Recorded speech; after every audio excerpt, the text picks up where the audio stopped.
mayroon nga pala tayong ginagawa ngayon na Bluetooth speaker. Ang issue nito ay wala daw siyang sounds. So subukan natin kung bakit wala siyang sounds. So ayan, naka-power on na yun. So wala siyang display. So wala talaga siyang display. Wala siyang power. So ayan, nakikita natin. Ulit-ulit ko siyang power on off.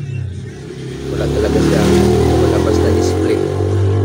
So buksan natin to, tingnan natin kung ano ang diferensya sa loob.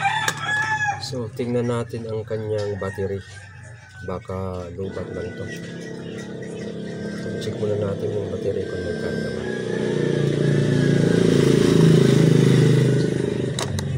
So yan yung may-ari, no? Nakatingin siya.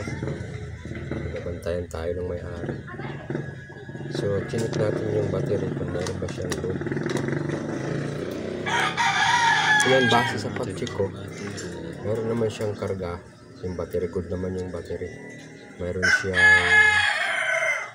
4.3 volts. So okay naman yung battery, may kargada. Ibig sabihin nagcha-charge ito. Sinubukan ko naman itong mag-i-charge. Nagkaroon naman siya ng display, nagcha-charge siya. Kaya lang pag i-power on, wala siyang display.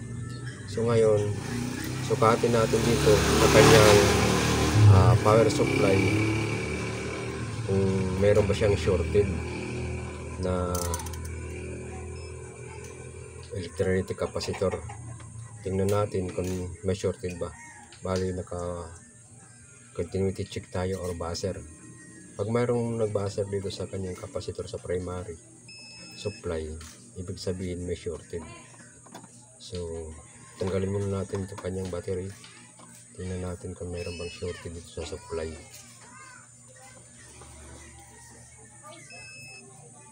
So base sa pag-check ko, wala naman siyang shorted.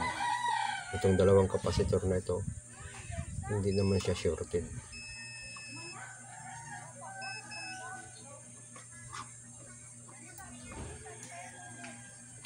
So good naman itong dalawang capacitor. So wala siyang shorted dito sa kanyang supply sa primary. Okay naman. So okay naman itong dalawang kapasitor. So ngayon mag-check naman tayo sa kanyang mga SMD kapasitor, yung maliliit na kapasitor. I-check natin baka mayroong shorted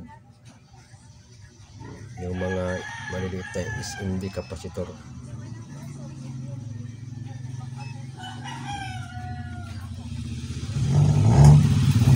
So base sa pag-check natin, nakita ko na mayroong shorted nga na SMD capacitor dito.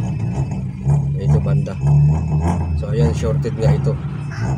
So ngayon, subukan natin itong ihang. Tingnan natin kung magkakaroon na ba siya ng power. So bali, ito siya.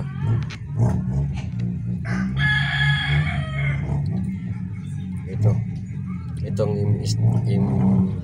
SD capacitor na ito, shorted siya. So itong maliit na ito, yan, ito shorted. So ihang natin to, tingnan natin kung magkakaroon ba siya ng power or babalik ba yung display pag nahang natin itong MSD na ito.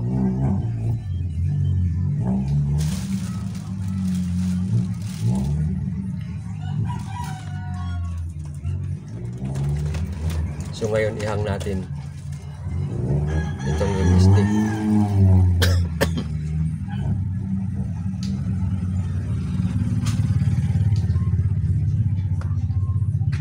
So medyo mahirap yun ito ihang ngayon.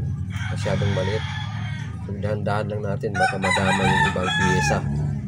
Kasi maliit lang to.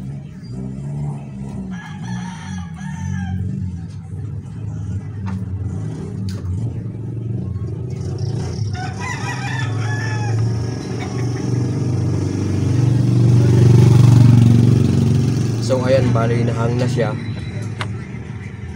Ayan, nakahang na yan. So pwede natin itong power on kasi nakahang na siya. So yan, kitang kita na, no? Nakahang na siya. So pwede natin itong i-power on ito siya. Hanggang na yan, yung isang paa.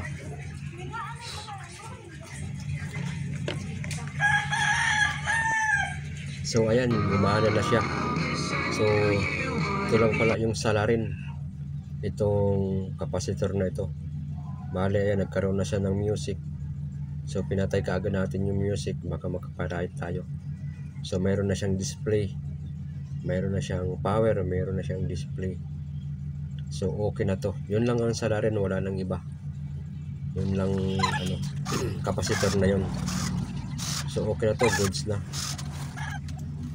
Sana ay mag-like at mag-subscribe kayo para marami pang videos ang magagawa natin.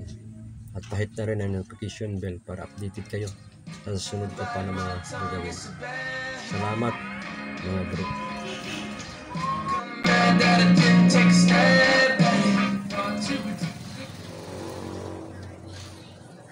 150. Yeah, sila man natin sa iyo.